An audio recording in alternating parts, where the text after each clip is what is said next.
အားလုံးပဲမင်္ဂလာပါရှင်အဒီနာဒီနေ့ကြည့်ပေးမယ် reading လေးကတော့နောက်လာမဲ့3လအတွင်းပေါ့နော်3လအတွင်းမှာ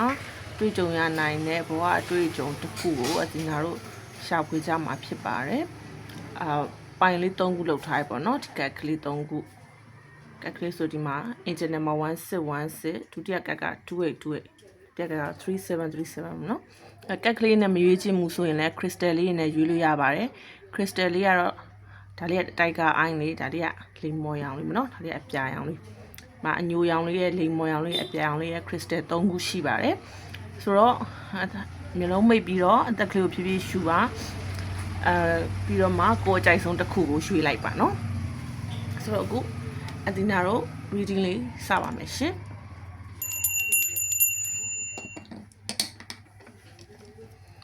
ပထမဆုံးဒါလေးပေါ့နော်တိုက်ကာအိုင်းလေးအညိုလေးရွေးထားတဲ့သူတွေအတွက်ဒီနေ့ပထမဆုံးဆွဲကြည့်ပါမယ်နော်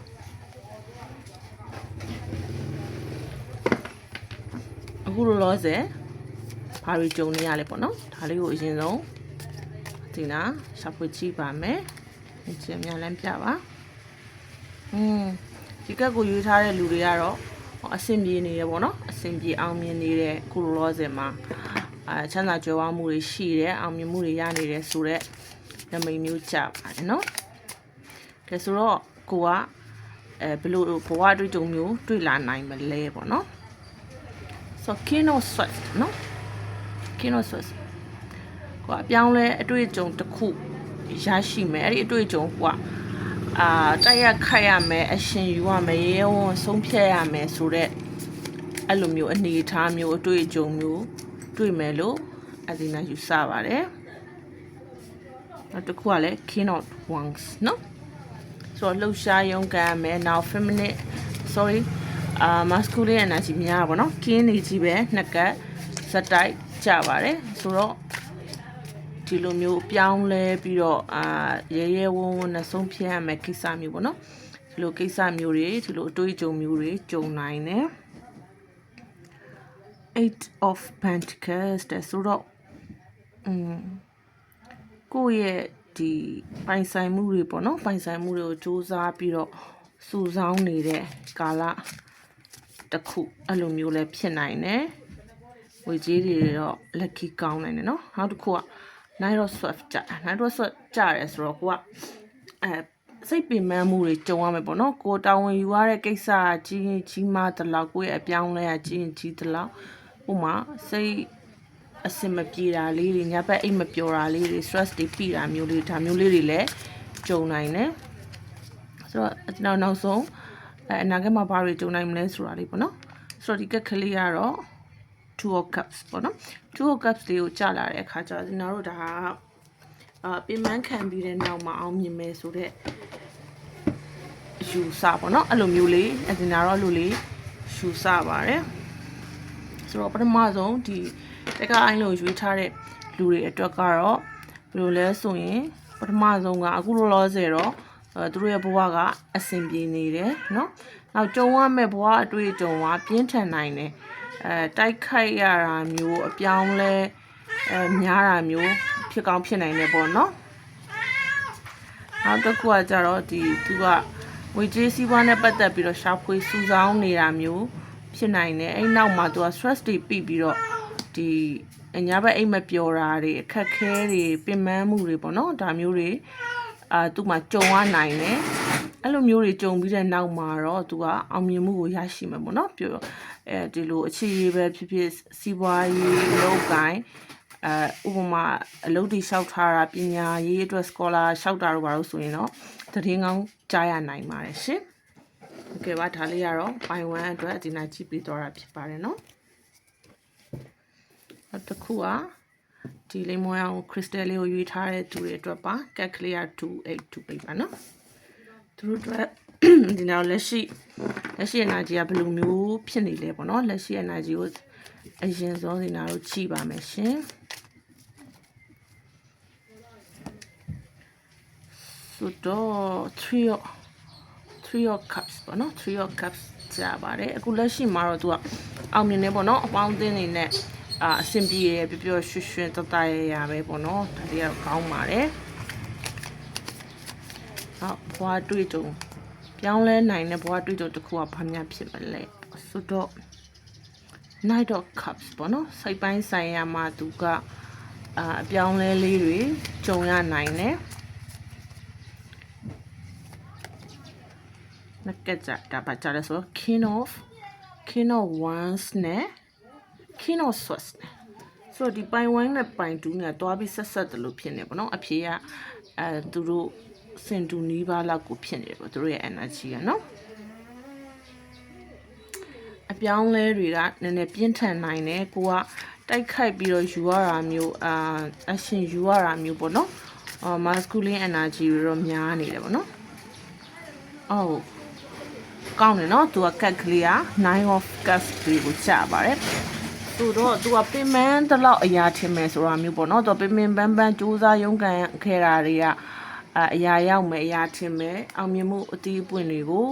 ခံစားရမယ်ဆိုတဲ့ခံမျိုးကြပါတယ်ရှင်stress နော်ဒီပိုင်2ကိုရွေးထားတဲ့လူတွေအတွက်ကတော့ကံကောင်းခြင်းတွေပဲပေါ့နော်ဇက်တိုက်ရရှိနေတဲ့ကိုလို့ဆောင်ရမယ့်ကိစ္စတွေကိုပိုင်နိုင်ကိုကစီမံခန့်ခွဲနိုင်တယ်ဆိုတာမျိုးပေါ့နော်ဆိုတော့သူတို့မှာအပြောင်းလဲတော့ကြုံနိုင်တယ်သို့တော်အပြောင်းလဲက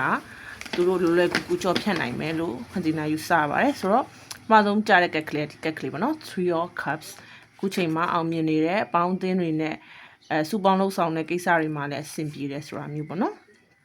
နောက်တစ်ခုက Knight of Cups ကိုကြားတယ်ဆိုတော့ဒါစိတ်ပိုင်းဆိုင်ရာမှာကိုပြင်ဆင်ရမယ့် emotion နဲ့ပတ်သက်တာတစ်ခုပေါ့နော်အဆင်မပြေတာမျိုးလေးလည်းဖြစ်ကောင်းဖြစ်နိုင်တယ်အဲ့မှာသူက Nine of Wands King of Wands နဲ့ King of Swords ကိုကြားဆိုတော့ action ယူရမယ်သူကပြောင်းလဲပြတ်မယ်ပြောင်းလဲအကြီးတွေ့နိုင်တယ်အဲ့နောက်မှာတော့သူကအောင်မြင်ပျော်ရွှင်ရမယ့် makeup ကိုကြားတယ်နောက်ဆုံးက stress cut ကိုကြားပေါ့နော်အနာဂတ်မှာလည်း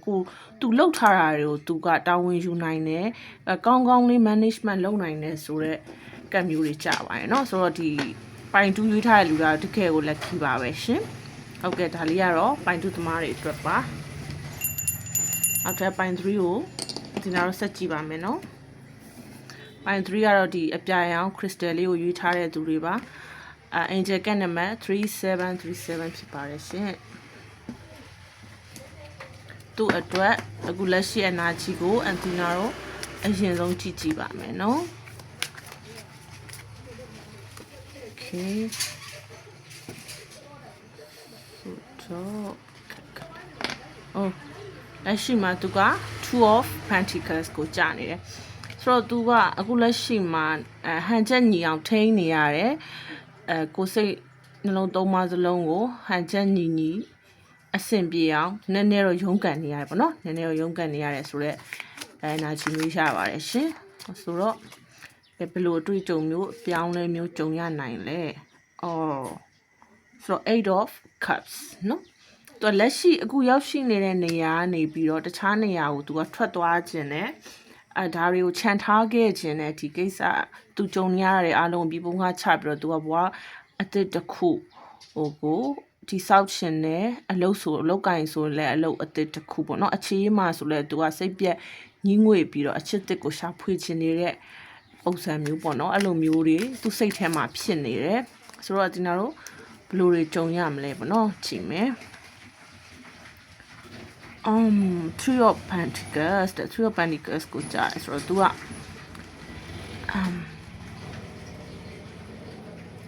ဒီနောက်ဘယ်လိုပြောမလဲ Three of Pentacles သူကရုန်းကန်ပြီးတော့သူ့ရဲ့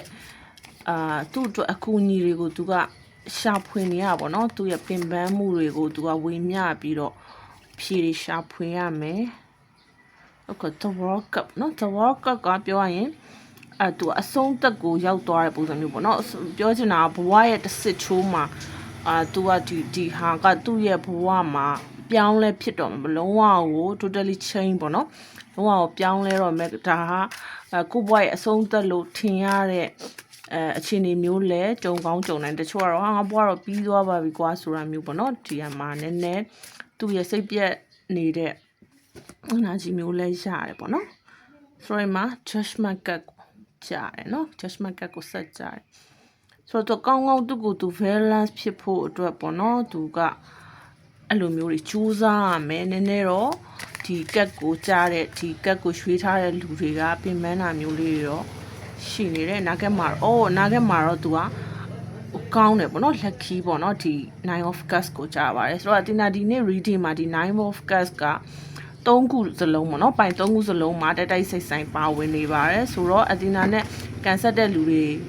အားလုံးကလည်းနောက်3လအခုချိန်မှာပြင်ပန်းနေတယ်ဆိုရင်တော့မှပဲနောက်ကြုံမဲ့3လအတွင်း3လရဲ့အလွန်မှာအားလုံးကကိုရီမန်းထားတဲ့ရီမန်းချက်တွေပြည့်စုံမယ်ဆိုတဲ့နမိတ်တော့ဒီနာတော့ယူဆပါတယ်ရှင်ဆိုတော့ပိုင်း3သမားတွေရဲ့ကပ်တွေကိုအဒီနာပြန်ပြောမယ်เนาะပထမဆုံးကဒီ two of pentacles ကိုကြားတယ်ဆိုတော့ तू ကအခုလက်ရှိမှာ balance လုပ်နေရတယ် handle လုပ်နေရတယ် तू ရုံးကန်နေရတယ်ဆိုတာမျိုးပေါ့เนาะအဲ့လိုအနေထားမျိုးရှိတယ်သူကဘယ်လိုမျိုးလဲဆိုရင်သူ့ရဲ့လက်ရှိနေတဲ့နေရာနဲ့နောက်တနေရာကိုသူကထွက်ခွာခြင်းနဲ့ဘဝအသစ်တစ်ခု